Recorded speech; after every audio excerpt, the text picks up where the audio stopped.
یا ایھا الذین آمنوا کتب علیکم الصیام کما کتب علی الذین من قبلکم لعلکم تتقون۔ اے ایمان والو، تم پر روزے فرض کیے گئے جیسے کہ پہلے والوں پر بھی فرض کیے گئے تھے۔ وجہ کیا ہے؟ لعلکم تتقون، تاکہ تمہیں پرہیزگاری حاصل ہو، تاکہ تم تقوی والے ہو جاؤ۔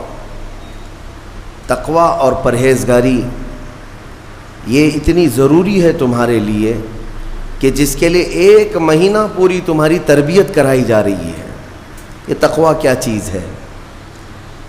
میں آپ سے اگر کہوں کہ یہ بنیاد ہے تمام اعمال کی، تقوی جو بھی عمل کریں آپ، تقوی جو ہے یہ بنیاد ہے۔ تقوی کا مطلب ہے اللہ کا خوف، اللہ کا خوف، یا جو بھی عمل کرتا ہو وہ صرف اللہ کے لیے کرتا ہو، یہ تقوی ہے۔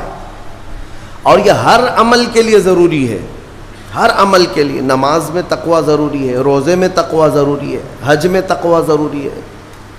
آپ دیکھیں حج کا سفر جب کرنا ہو تو رب تعالیٰ نے فرمایا وَتَزَوَّدُوا، توشہ ساتھ میں لے لینا۔ سفر پر جا رہے ہو حج کے لیے، ساز و سامان توشہ ساتھ میں لے لینا، لیکن ساتھ میں ہی کون سا توشہ اچھا ہے؟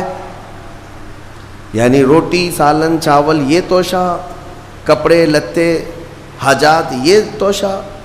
خود رب تعالیٰ فرماتا ہے فَإِنَّ خَيْرَ الزَّادِ تَقْوَىٰ، سب سے بہترین توشہ تقوی ہے۔ یہ تقوی کی ہر جگہ پر اللہ تبارک و تعالیٰ نے تاکید فرمائی۔ اب میں آپ کو بتاتا ہوں یہ رمضان المبارک جو 1 مہینہ تمہیں تربیت کے راستے سے گزارا جاتا ہے، کس وجہ سے؟ تاکہ تمہارے دلوں میں تقوی آئے، تقوی۔ اور تقوی کی سب سے پہلی جو تربیت ہوتی ہے، صوفیہ اکرام کے پاس جب کبھی کوئی طالب جاتا تھا مرید ہونے کے لیے یا خلافت لینے کے لیے، پہلے کا دور ایسا تھا کہ اولیاء اکرام سب سے پہلے اسے اپنی خانقاہ میں رکھ کر کے بھوکا اور پیاسا رکھتے تھے، کہ بھوک کو برداشت کرنا اور پیاس کو برداشت کرنا اگر تیری عادت بن گئی تو تقوی یوں ہی آ جائے گا۔ سید آل رسول مارہروی رحمۃ اللہ تعالیٰ علیہ، مارہرہ کے بڑے پائے کے بزرگ ہیں، اعلیٰ حضرت کے پیر مرشد، ان کے پاس ایک صاحب آئے، ایک مولانا صاحب آئے خلافت لینے کے لیے۔ شام کے وقت وہ پہنچے، سیدھے آتے ہی کہا کہ حضور آپ اپنی خلافت وغیرہ مجھے دے دیجئے۔ تو اس وقت ایسے بالکل بٹ نہیں رہی ہوتی تھی۔ آپ نے کہا آپ آج تو آئے ہیں، مہمان ہیں ہمارے ہاں، رک جائیے خانقاہ میں، کل کو بات کریں گے، رات ہو چکی۔ اور حضرت نے اپنے خادم سے کہا مولانا کی اچھی خاطر تواضع کرو۔ رات کو ان کو ایک کمرے میں رکایا گیا اور ان کو خوب مچھلی کھلائی گئی۔ حضرت کا حکم تھا کہ انہیں مچھلی پیٹ بھر کر کے کھلائیں لیکن پانی مت دینا۔ اور ایک خاص قسم کی وہاں پر مچھلی ملتی ہے اتر پردیش میں، وہ مچھلی کھلائی گئی۔ جب پیٹ بھر کر کے مولانا صاحب نے مچھلی کھائی تو خادم صاحب نے باہر سے دروازہ بند کر لیا، کمرے میں انہیں اندر چھوڑ کر باہر چلے گئے۔ وہ اندر سے پکارتے رہے پانی تو دے دیجئے، کھانا کھا لیا پانی تو دے دیجئے، کوئی سننے والا ہی نہیں تھا۔ وہ پانی کرتے کرتے کرتے اندر سے چیختے رہے، چلاتے رہے، اور پھر جو ہے ان کی آنکھیں بڑی ہو گئی تھیں پیاس کی شدت کی وجہ سے۔ ظاہر سی بات ہے مچھلی کے بعد بہت تیز پیاس لگتی ہے، کیونکہ مچھلی باہر بھی پانی میں رہتی ہے، اندر بھی اسے پانی کی ضرورت ہوتی ہے۔ تو وہ چیختے رہے یہاں تک کہ اب برا بھلا کہنا بھی شروع کر دیا، میں نے ان کی بڑی تعریف سنی تھی لیکن مہمانوں کے ساتھ ایسی بدتمیزی، ایسا سلوک۔ رات بھر وہ تڑپتے رہ گئے، صبح کو جو ہے نڈھال پڑے تھے زمین پر، فجر سے پہلے دروازہ کھولا گیا، انہوں نے آؤ دیکھا نہ تاؤ، خادم کا جبہ پکڑ کر کھینچا اور لڑنے پر آ گئے ہیں، تماچے لگائے۔ کہا کہ یہ کوئی شرافت ہے، یہ کوئی تہذیب ہے؟ اس طرح سے کھانا کھلا کر مہمان کو بغیر پانی کے بند کر کے چلے جاتے ہو؟ تو حضرت اس وقت آ گئے، حضور آل رسول رحمۃ اللہ تعالیٰ علیہ قریب آئے، پوچھا کیا بات ہے؟ کہا آپ نے ایسا ایسا ہمارے ساتھ سلوک کیا. کہا اب آپ کو پانی دے دیا جائے گا لیکن اب خلافت نہیں دی جائے گی، اس لیے کہ پانی کی پیاس برداشت نہ کر سکے اسے تقویٰ نہیں، اور تقویٰ نہیں تو خلافت کس بات کی. تقویٰ کئی چیزوں سے رک جانے کا نام ہے. حضرت عمر فاروق رضی اللہ تعالیٰ عنہ سے پوچھا گیا تقویٰ کیا چیز ہے، تو آپ فرماتے ہیں کہ یوں سمجھو کہ ایک راستہ ہے جس میں دائیں جانب بھی کانٹے ہیں بائیں جانب بھی کانٹے ہیں، سامنے تمہاری منزل ہے، دونوں راستوں سے کانٹوں سے اپنے جسم کو بلکہ اپنے کپڑوں کو بچا کر کے نکل جانا، یہی تقویٰ ہے. اور رسول پاک صلی اللہ تعالیٰ علیہ وسلم کی ایک حدیث پاک، الحلال بین والحرام بین، فرمایا حلال بھی واضح ہے حرام بھی واضح ہے. کیا چیز حلال ہے یہ بھی پتہ ہے آپ کو، کیا چیز حرام ہے یہ بھی پتہ ہے. شراب حرام ہے، خنزیر حرام ہے، مردار حرام ہے، چوری حرام ہے، یہ سب تو پتہ ہے. حلال بھی پتہ ہے، اپنے ہاتھوں سے کمائی ہوئی چیزیں حلال ہیں، چاول گیہوں باجرہ یہ سب چیزیں حلال ہیں نا آپ کے لیے. پھلوں میں بہت ساری حلال ہے، جانوروں میں جو حلال ہے وہ سب پتہ ہے. تو حلال کی لسٹ بھی معلوم ہے تمہیں، حرام کی لسٹ بھی معلوم ہے. حضور پاک صلی اللہ علیہ وسلم فرماتے ہیں ان دونوں کے بیچ میں کچھ چیزیں ہیں جن کے بارے میں پتہ نہیں چلتا حلال ہے کہ حرام ہے، ان چیزوں کو چھوڑ دینے کا نام تقویٰ ہے. بعض لوگ کیا سمجھتے ہیں حرام کو چھوڑ دینا تقویٰ ہے. ارے میاں حرام کو چھوڑنا تو مسلمان کی شان ہے، ضروری ہے. تم شراب نہیں پیتے تو یہ تقویٰ نہیں ہے، یہ تو اسلام کا حکم ہے. تم جوا نہیں کھیلتے، چوری نہیں کرتے، یہ تو اسلام کا حکم ہے تمہارے اوپر. لیکن کچھ ایسے شک والی چیز سے بھی بچ جاتے ہو، اس کو کہتے ہیں تقویٰ. وہ تقویٰ ہے. تقوی کی بہت ساری مثالیں ہیں، لیکن میں آپ کے سامنے ابھی رمضان کے متعلق عرض کرنے جا رہا ہوں کہ جیسے گزشتہ میں نے ایک تفسیر میں بھی عرض کیا، بعض لوگوں کو ایسا لگتا ہے کہ رمضان میں لوڈ شیڈنگ ہوتی ہوگی، کچھ خزانہ خدا میں بچت کے لیے لوگوں کو بھوکا اور پیاسا رکھا جاتا ہے، کچھ رزق بچا لیا جائے. نادانو، اللہ رب العزت جو پوری کائنات کا رزاق حقیقی ہے اسے کسی چیز کی کمی نہیں ہے. یہ روزے جو فرض کیے گئے خزانے میں بچت کے لیے نہیں بلکہ ہمارے جسموں کی اور ہماری روحوں کی اصلاح کے لیے، ہماری روحوں کی اصلاح اور جسموں کی اصلاح کے لیے ہمیں تقویٰ ملے. میں آپ کو بتاتا ہوں، ایک سوال میں آپ سے پوچھتا ہوں. آج رمضان میں یہ بہت ضروری ہے کیونکہ رمضان ہونے کے بعد بھی سب کو پتہ ہے کہ چاند دکھتے ہی اللہ شیطانوں کو قید کر لیتا ہے، یہ سب کو پتہ ہے. حدیث پاک میں بھی سرکش جنات اور شیطان دونوں قید ہو جاتے ہیں، ان کو قید کر دیا جاتا ہے، جب تک چاند نہیں دکھے گا یہ نہیں آئیں گے. لیکن جو 11 مہینے ہم بلیم ڈالتے تھے شیطان پر کہ ہم سے برائیاں ہو گئی، گناہ ہو گئی، کیوں؟ ارے شیطان ایسا کرا دیا، شیطان ویسا کرا دیا. اب رمضان میں کون کرا رہا ہے؟ شیطان تو ہے نہیں، پھر فجر میں سوتا کیوں ہے؟ بغیر نماز پڑھے ٹانگ پھیلائے ویسی نماز قضا کر رہے. کون سا شیطان تمہیں سلایا؟ ابھی تو شیطان ہے نہیں. ابھی بھی بہت سارے لوگ چوری کا کھانا نہیں چھوڑتے، بہت سارے لوگ جھوٹ، دغا، غیبت یہ رمضان میں بھی نہیں چھوڑتے. تو یہ ان کو کون سا شیطان کروا رہا ہے؟ کون سا شیطان یہ برائیاں کرواتا ہے؟ اس کے جواب کے لیے ایک چیز سمجھنا ضروری ہے. یہ بات تو مشہور ہے کہ ساری برائیاں شیطان کرواتا ہے، ابلیس کرواتا ہے نا.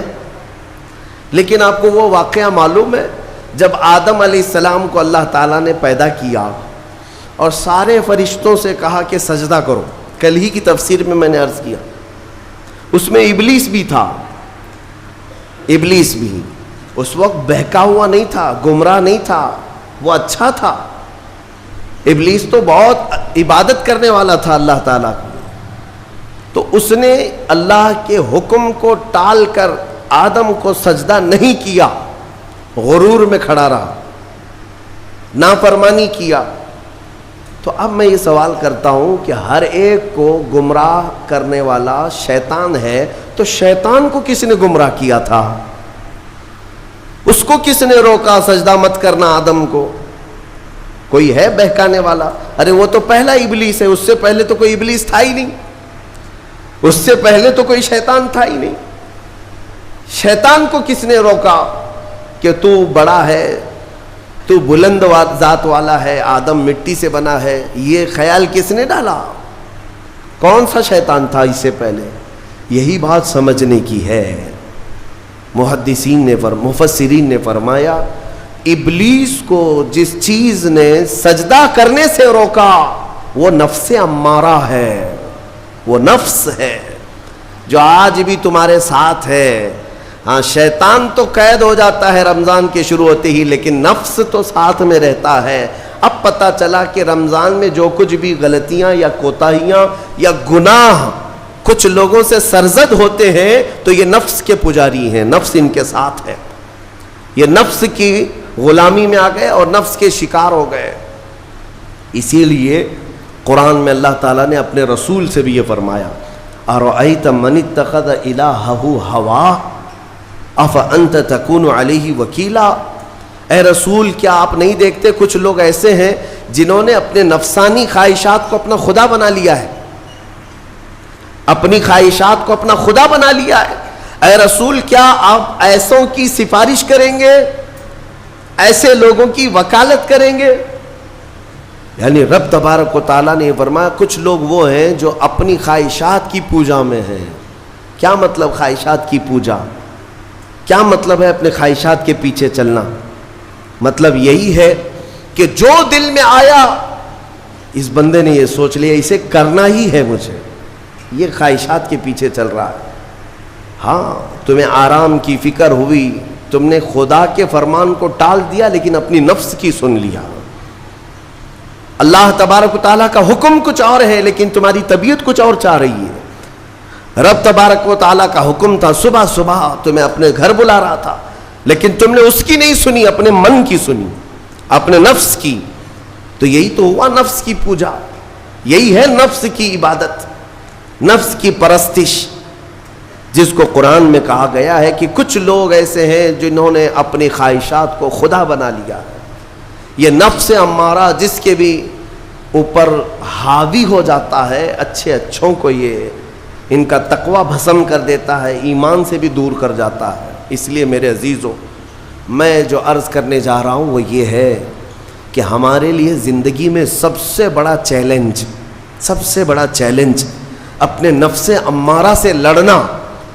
آپ کو پتہ ہے رسول پاک صلی اللہ تعالیٰ علیہ وسلم ایک جہاد سے جب واپس مدینے تشریف لا رہے تھے، وہ جہاد بہت سخت تھا، صحابہ زخمی تھے، بہت گھماسان کی لڑائی ہوئی تھی، لیکن جب واپس مدینے آ رہے تھے تو میرے آقا نے ایک جملہ فرمایا تھا رجعنا من الجہاد الاصغر الى الجہاد الاکبر.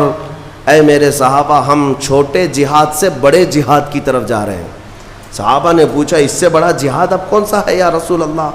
میرے آقا صلی اللہ علیہ وسلم فرماتے ہیں اے میرے صحابہ اپنے نفس سے لڑنا اب یہ بڑا جہاد ہے، نفس سے لڑنا بڑا جہاد ہے. میرے عزیزوں یہ خواہشات کو ہی ختم کرنا ہو، اس نفس کو اگر کنٹرول میں لانا ہو تو کیا کرو گے؟ نفس امارہ سب کے پاس ہے. قرآن میں مولا فرماتا ہے وما ابرئ نفسی ان النفس لامارۃ بالسوء الا ما رحم ربی. کوئی اپنے نفس سے بچ نہیں پائے گا سوائے وہ شخص جس پر میرا رب رحم فرمائے. اللہ کا رحم جس پر ہو گیا وہ اپنے نفس سے بچ جائے گا. میں آپ کو ایک دعا بتاتا ہوں، حضور پاک صلی اللہ علیہ وسلم اگر دعا کرتے تھے تو اس سے آپ کو اندازہ ہو جائے گا کہ یہ کتنی امپورٹنٹ چیز میں آپ کے سامنے کہہ جا رہا ہوں. کون سی؟ حضور جب دعا کرتے تھے تو یوں کہتے تھے اللہ کی بارگاہ میں اللہم لا تکلنی الی نفسی طرفۃ عین. اے اللہ تو مجھے میرے نفس کے حوالے ایک منٹ کے لیے بھی مت دینا، تو اپنی حفاظت میں رکھ. حضور جب یہ دعا کرتے تھے کہ مجھے میرے نفس کے حوالے ایک منٹ کے لیے، طرفۃ عین کہتے ہیں پلک جھپکنے کے برابر، اتنے ٹائم کے لیے بھی اے اللہ تو مجھے میرے نفس کے حوالے مت کرنا، تو اپنی حفاظت میں رکھ۔ سید الانبیاء جب یہ دعا کرتے ہیں تو اندازہ کرو اے مومنو، نفس کی تباہ کاریاں کیا کیا ہیں، یہ کتنوں کو ہلاک کر دیتا ہے، کتنوں کا عمل ضائع کرتا ہے، کتنوں کا ایمان ختم کرتا ہے۔ اب میں جو بات کہہ رہا ہوں وہ یہ توجہ سے سنو، یہ نفس امارہ جس نے شیطان کو بھی گمراہ کیا، شیطان کو بھی بہکا دیا، یہ نفس آدم کو سجدہ نہ کرنے کا جو غرور پیدا کیا، یہی نفس امارہ تھا۔ اس نفس امارہ کو اگر کوئی کنٹرول کرا سکتا ہے تو وہ ماہ رمضان المبارک ہے۔ بس یہی ہے رمضان کی فضیلت۔ رمضان المبارک اس لیے تمہیں دیا گیا کہ بڑی بڑی طاقتیں تمہارے نفس کو قابو میں نہیں کر پائیں گی، لیکن رمضان کے روزے تمہیں کنٹرول میں لے آئیں گے، کنٹرول میں لائیں گے۔ اب سمجھ میں آیا کہ روزے کیوں رکھائے جا رہے ہیں؟ ارے گرمیوں کی شدت ہے، ادھر حلق سوکھا جا رہا ہے، پیٹ پیٹ سے لگ جاتا ہے۔ ان لوگوں کو پوچھو روزہ کیسا ہوتا ہے جو مزدوری کرتے ہیں، ان لوگوں سے پوچھو جو دن بھر کام کاج کرتے ہیں۔ میرے عزیزوں، روزے رکھنے کے بعد کیا رب تبارک و تعالی کسی کو اس کی طاقت سے زیادہ تکلیف دینا چاہتا ہے؟ نہیں میرے عزیزوں، وہ رحمان ہے۔ اس نے جب تمہیں ماں کے پیٹ میں 9 مہینے رزق دیا تو کیا کائنات میں نہیں دے گا؟ تمہیں ماں کے پیٹ میں بھی رزق دیتا رہا۔ تم جب دنیا میں آئے، تمہارے ماں کے سینے میں خون سے دودھ کس نے بنایا؟ تمہارے رزق کا انتظام کرنے والا وہ خدا۔ اگر تمہیں حکم دیتا ہے کہ صبح سے لے کر شام تک بھوکے رہو تو یہ اس کا ظلم نہیں بلکہ یہ عین کرم ہے، اللہ تبارک و تعالیٰ کا رحم ہے تم پر کہ وہ مولا ہماری اصلاح چاہتا ہے کہ ہمارے اندر تقوی آ جائے، جسم میں بھی اور روح میں بھی۔ اب ایک اور بات میں آپ کو بتا دوں، میں نے ایک بات پڑھی تھی نفس کے متعلق، یہ نفس امارہ، اسی لیے امام غزالی رحمۃ اللہ تعالیٰ علیہ نے فرمایا اللہ کی جو مخلوق ہے وہ 3 طرح کی ہے، ایک فرشتے، دوسرے انسان، تیسرے جانور۔ یہ 3 الگ الگ قسم کی مخلوق ہیں، کیونکہ اللہ تعالیٰ نے تینوں کو جو چیزیں دی ہیں ان میں فرق ہے۔ فرشتوں کو اللہ نے عقل دیا ہے، نفس نہیں ہے۔ نفس، شہوت، برائی کرنے کی خواہش فرشتوں کے اندر ہے ہی نہیں، وہ سوچ بھی نہیں سکتے برائی کرنے کا۔ فرشتوں کو اللہ نے عقل دیا ہے، اور عقل عزت والی چیز ہے۔ اور جانوروں کو اللہ نے نفس دیا ہے، عقل نہیں، عقل والے نہیں ہیں جانور، عقل والے نہیں، لیکن نفس ہے، شہوت ہے، شہوت بھی ہے، نفس بھی۔ لیکن انسان ایک ایسی مخلوق ہے جسے اللہ نے عقل بھی دیا ہے، نفس بھی دیا ہے۔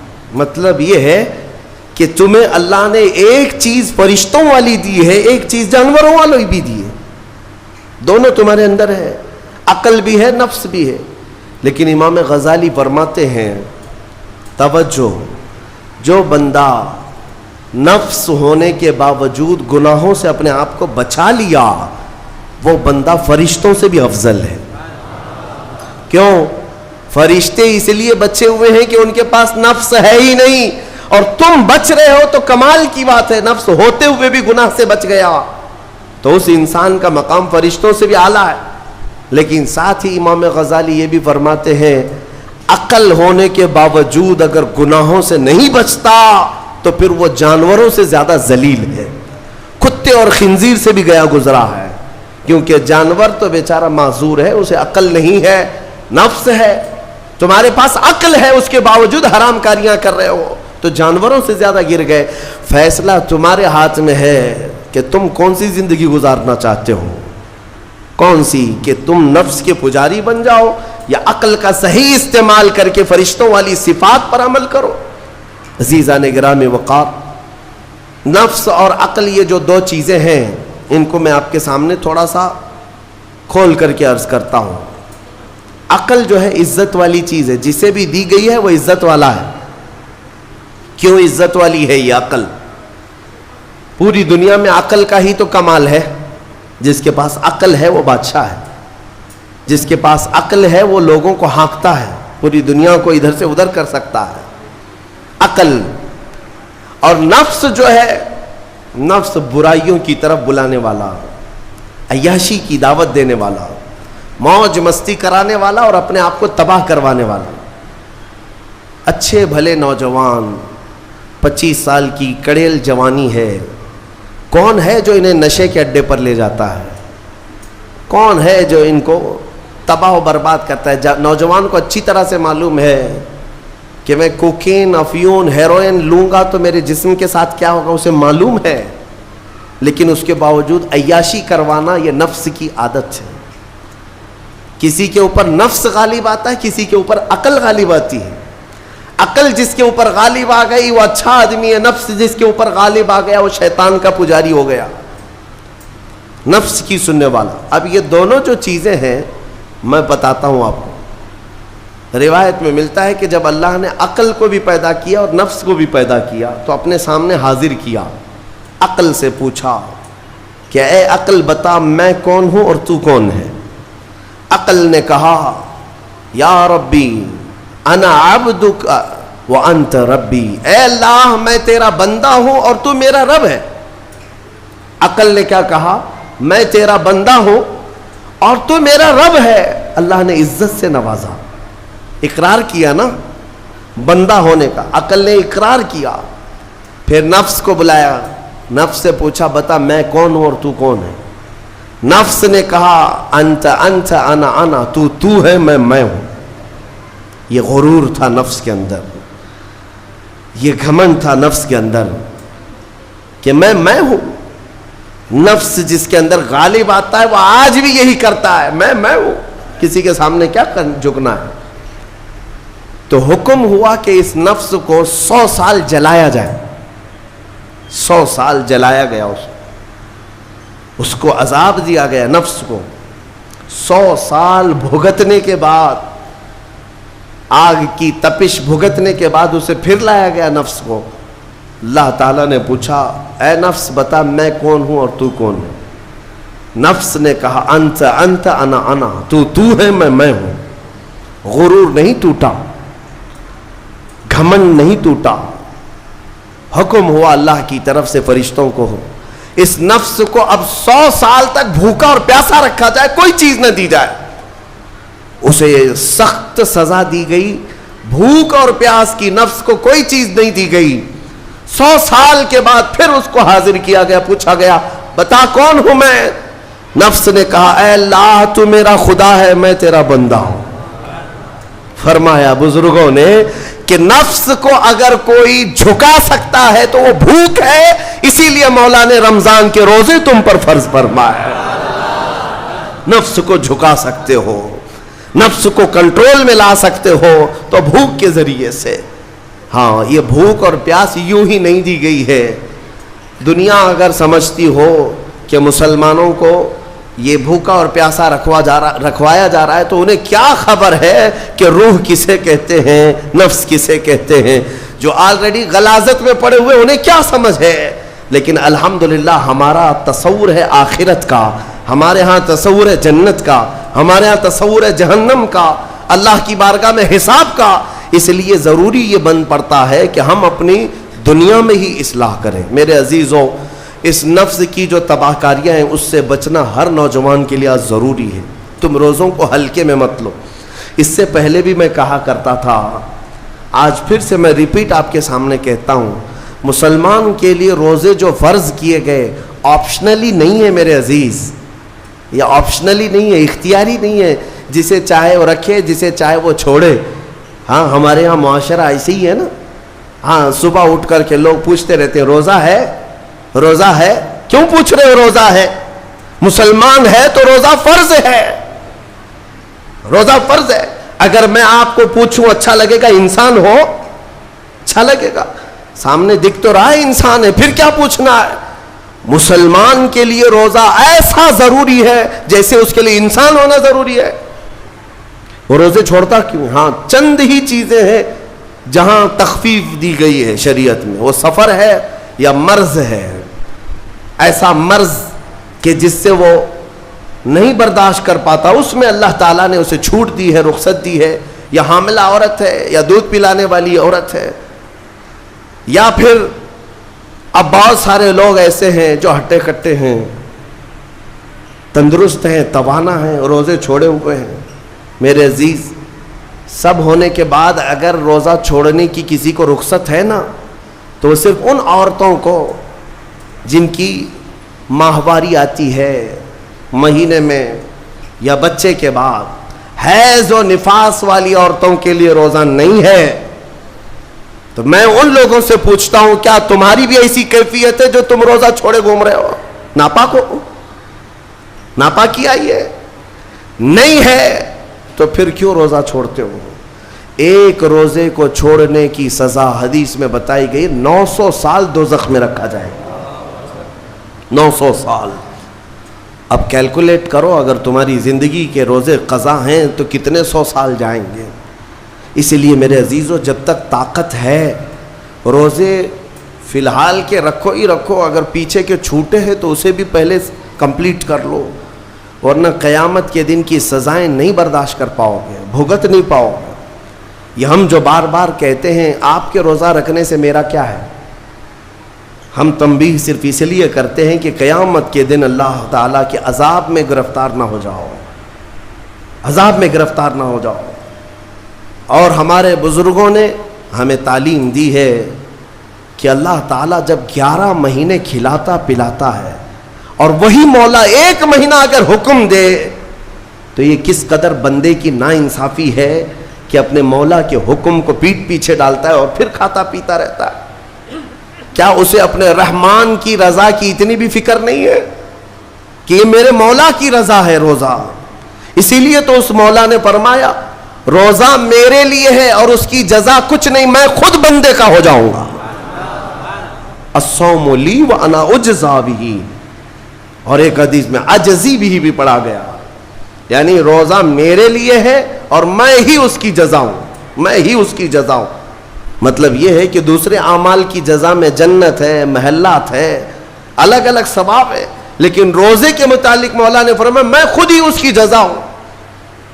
تجھ سے تجھی کو مانگ کر مانگ لی ساری کائنات، جس کا خدا ہو گیا اس کی ساری کائنات. میرے عزیزوں، اللہ تبارک و تعالیٰ اگر کسی بندے کا ہے تو پھر اس کے کیا کہنے. اچھا، ایک اور اس میں حکمت یہ ہے، روزہ جو رکھا جاتا ہے یہ بندے اور اللہ کے بیچ کا راز ہے، دوسرے کسی کو پتہ نہیں. میرا روزہ آپ کو نہیں معلوم، آپ کا روزہ مجھے نہیں معلوم. چہرہ دیکھ کر کے کچھ بھی کہا جا سکتا ہے. ہاں، چہرہ دیکھ کر کسی کا روزہ پتہ چلے گا. آپ کل سحری کر کے نیت کر کے روزے سے آئے ہیں، کسی کی پیشانی پہ تو لکھا نہیں ہے کہ یہ روزے دار ہے. آپ نے کہا ہم نے مان لیا، لیکن حقیقت کیا ہے یہ تم جانو گے، اللہ ہی جانے.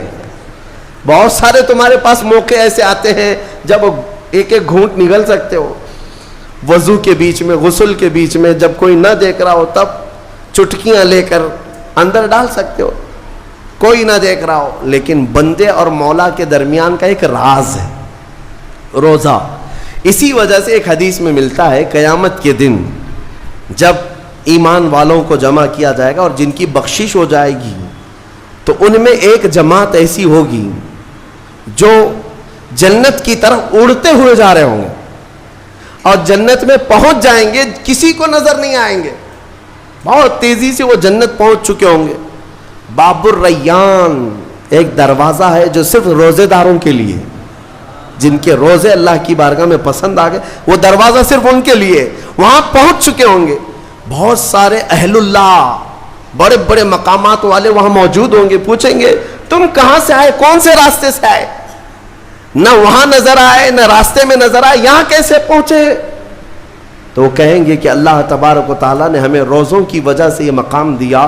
رب تعالیٰ کی طرف سے ارشاد ہوتا ہے کہ ان بندوں نے دنیا میں جو روزہ رکھا تھا وہ سب سے چھپا ہوا تھا، کسی کو پتہ نہیں تھا روزہ ہے یا نہیں. اس لیے جب میں نے ان کے روزے قبول کیے تو سب سے چھپا کر انہیں جنت کی طرف بھیج دیا. وہاں پر بھی یہ جزا دی گئی. میرے عزیزوں، فضیلتیں بہت ساری ہیں، سب کو پتہ ہے، لیکن میں جو کہہ رہا ہوں وہ یہ ہے کہ اگر اپنے نفس کو کنٹرول میں لانا ہو تو یہ روزے شرط ہیں. ایک صحابی حضور کی بارگاہ میں آئے, جوان تھے, کہا کہ یا رسول اللہ صلی اللہ علیہ وسلم, جوان ہو چکا ہوں, شادی کی عمر ہے, لیکن شادی کرنے کی طاقت نہیں, مال نہیں, اسباب نہیں, کیا کروں؟ شادی نہ کرے تو گناہوں کی طرف چلے جائیں, خواہشات ہیں انسان کی. تو جانتے ہیں میرے آقا صلی اللہ تعالیٰ علیہ وسلم نے کیا فرمایا کہ اگر استطاعت ہے تو شادی کر لے, ورنہ روزہ رکھ لے. شادی کے بدل ڈائریکٹ کون سی چیز؟ روزہ. فرمایا اس لیے کہ روزہ تمہاری شہوت کو ختم کرتا ہے, تمہارے اندر صبر قائم کرتا ہے. عزیزان گرامی, حدیث پاک کا یہ مفہوم میں آپ کے سامنے رکھ رہا ہوں. تربیت میں میرے آقا نے ان نوجوانوں سے کہا جن کی شہوت غالب ہے, جو گناہوں کی طرف زیادہ جا سکتے ہیں, ان کے لیے فرمایا گیا وہ روزہ رکھیں, کنٹرول میں رہیں گے. صرف رمضان کا ہی نہیں, سال میں اور بھی دنوں میں روزہ رکھو تاکہ تمہارا نفس قابو میں رہے, کنٹرول میں رہے. میں چند مہینے پہلے کچھ نوجوانوں کی کثرت کو دیکھ رہا تھا جو اپنے جسم کو شیڈول بنانے کے لیے, مینٹین کرنے کے لیے ڈائٹ پلان تیار کر رہے تھے. تو اس میں ایک بہت ہی بڑے ڈاکٹر ہیں جنہوں نے ڈائٹ پلان دیا, تو اس میں انہوں نے مینشن کیا کہ ہفتے میں ایک دن بھوکا رہنا چاہیے, صبح سے شام تک. وہ نان مسلم ہے. میں نے پوچھا تھا کہ یہ آپ کے ڈائٹ پلان میں کس لیے ہے, تو انہوں نے اس کی سائنٹیفک وجہ بتائی کہ ہفتے بھر میں ہم جو کچھ بھی کھاتے ہیں, کچھ ایسی چیزیں جمع ہو جاتی ہیں جن کو پگھلنے کا موقع ہی نہیں ملتا, ہم بار بار کھاتے رہتے ہیں, اس پر چیزیں جمع ہوتی رہتی ہیں. ایک دن ہفتے میں اگر اپنے پیٹ کو خالی چھوڑ دیا جائے تو فاسد مادے گل کر کے باہر نکل جائیں گے اور صحت ہمیشہ صحیح رہے گی. یہ دنیا کہہ رہی ہے. میرا مولا بغیر حکمت کے کوئی چیز تم پر فرض نہیں فرماتا. جس نے ہمارے جسموں کو بنایا, جس نے ہماری روح کو بنایا, وہی زیادہ بہتر جانتا ہے کہ ہمارے حق میں کیا چیز اچھی ہے. اس لیے اے میرے عزیزوں, اب ان نفس کے خلاف جو باتیں میں نے عرض کی ہیں, نوجوانوں, آج تمہارے لیے نہیں پوری زندگی کا سب سے بڑا چیلنج ہے, سب سے بڑا چیلنج. جو اپنے نفس امارہ سے بچ گیا وہ صحیح سلامت دنیا سے چلا گیا, ورنہ موت کے وقت بستر پر روح نکلنے سے پہلے بھی نفس امارہ بہکاتا ہے. یہ شیطان کا قریبی دوست ہے. یہ دونوں کی سانٹھ گانٹھ ہے. نفس کی اور شیطان کی دوستی بہت گہری ہے, بہت گہری ہے. اسی لیے تو شیطان جاتا ہے تو نفس اس کا کام کرتا رہتا ہے. دونوں مل کر کے انسان کو تباہ و برباد کرتے ہیں. لیکن اس کے باوجود اگر آپ بچے ہیں تو یہ اللہ کا فضل ہے تم پر, اللہ کا فضل ہے. میں بنی اسرائیل کے ایک شخص کے متعلق پڑھا تھا, بڑا عبادت گزار شخص تھا. وہ اپنے صومعہ کہتے ہیں جس میں عبادت کرتے ہیں, بنی اسرائیل کا وہ عبادت گزار شخص قریب 80 سال تک عبادت کیا اور باہر نہیں نکلا. شہر میں سب سے زیادہ مقبول, ہر ایک اس کے پاس دعائیں کرانے کے لیے آتے تھے. اتفاق سے اس گاؤں میں ایک گھر کے 4 بھائی تھے, وہ تجارت پر جا رہے تھے. ان کی تنہا بہن تھی گھر پر. چاروں نے سوچا ہم تجارت پر جا رہے ہیں, اپنی بہن کہاں چھوڑیں.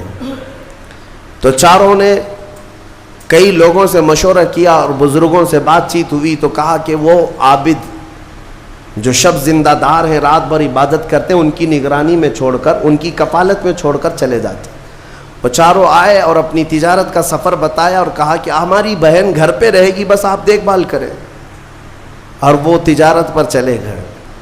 یہ بہت ہی عبادت گزار شخص ہے بنی اسرائیل کا, بہت عبادت گزار. چند دن گزرے تھے کہ نفس نے یہ باتیں باہر لانی شروع کی کہ پتہ نہیں وہ خاتون اندر اکیلی کیا کرتی ہوگی, بھائی بھی نہیں, ماں باپ بھی نہیں.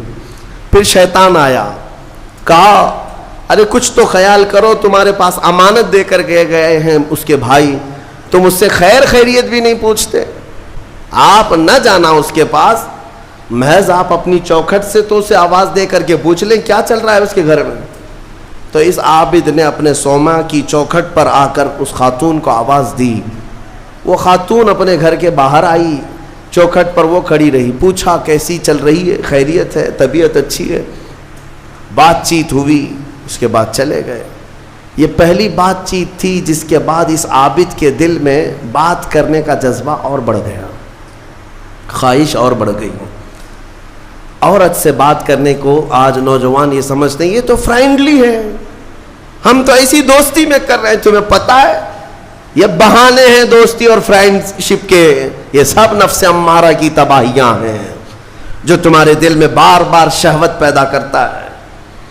اب اس 80 سالہ عبادت گزار شخص کا حال یہ تھا، دوسرے دن صبح پھر سے باہر چوکھٹ پہ آیا، اس خاتون کو بلایا بات چیت کے لیے، وہ پھر بات چیت کرنے لگی، ادھر سے بھی بات ادھر سے بھی بات۔ چند دن گزرے کہ اب گھنٹوں بات ہونے لگی، خیر خیریت چھوڑو، گھنٹوں بات ہونے لگی، عبادت میں بھی فرق پڑ گیا۔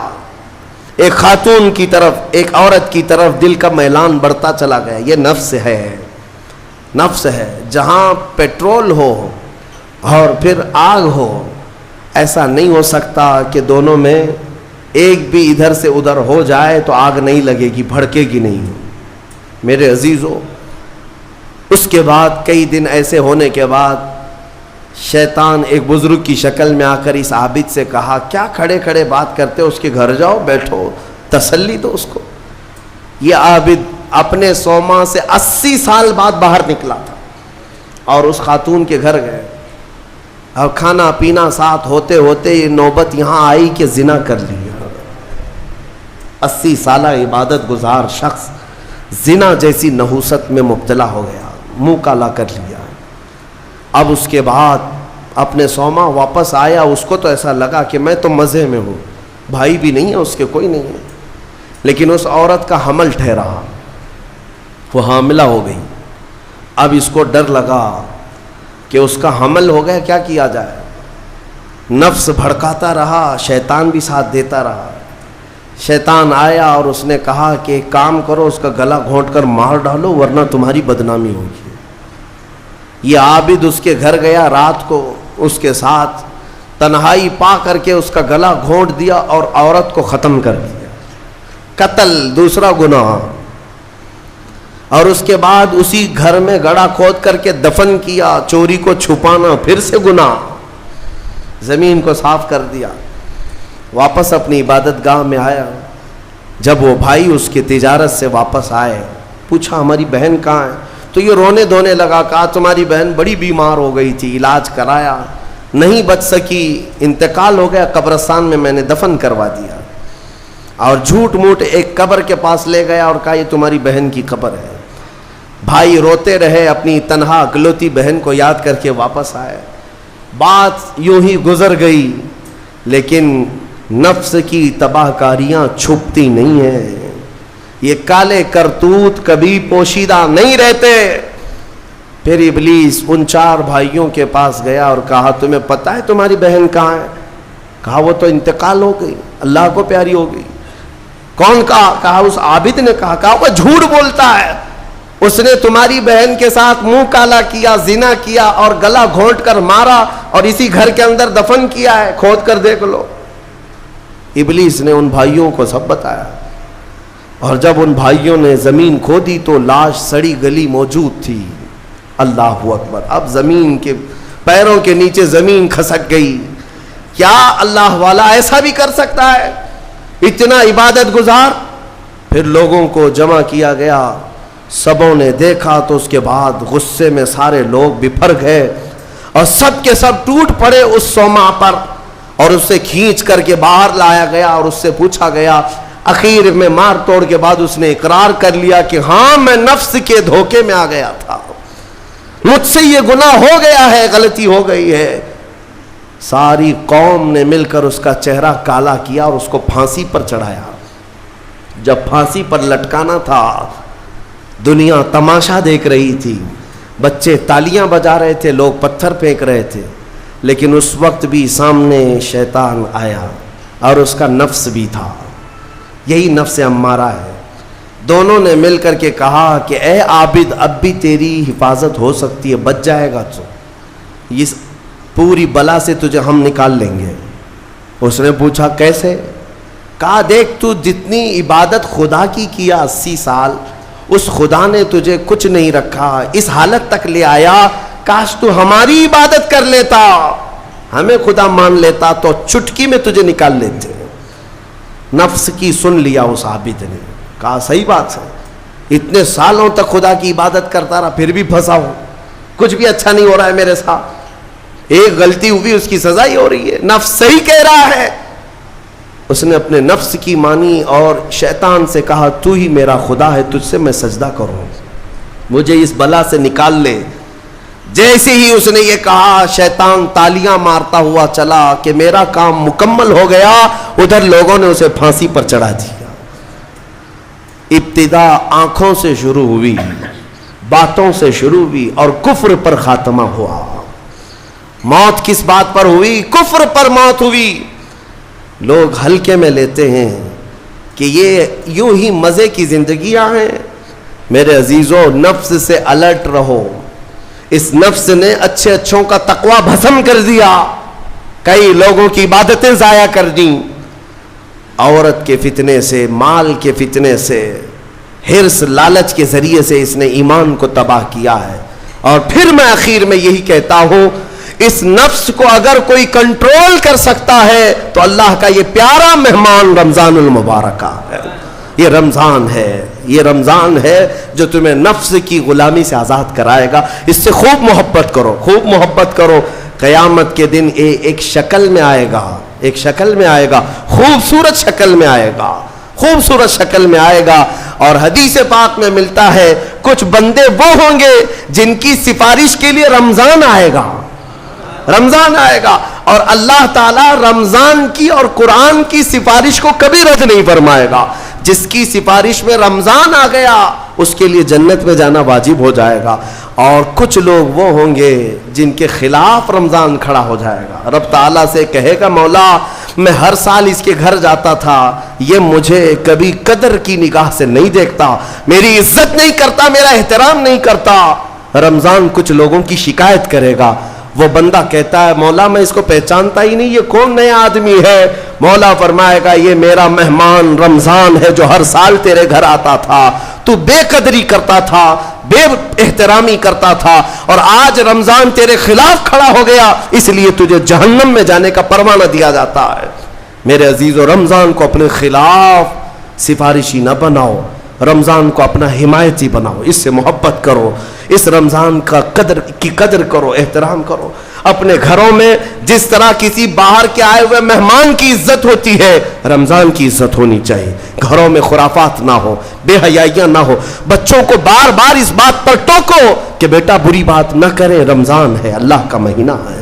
ہمارے بزرگ ہمیشہ یہی کہا کرتے تھے، کسی کو مارنے نہیں دیتے تھے کہ روزہ ہے، رمضان ہے، ہاتھ نہیں اٹھانا، گالی دیتے تو کہتے کہ بیٹا رمضان چل رہا ہے، گالی مت دے۔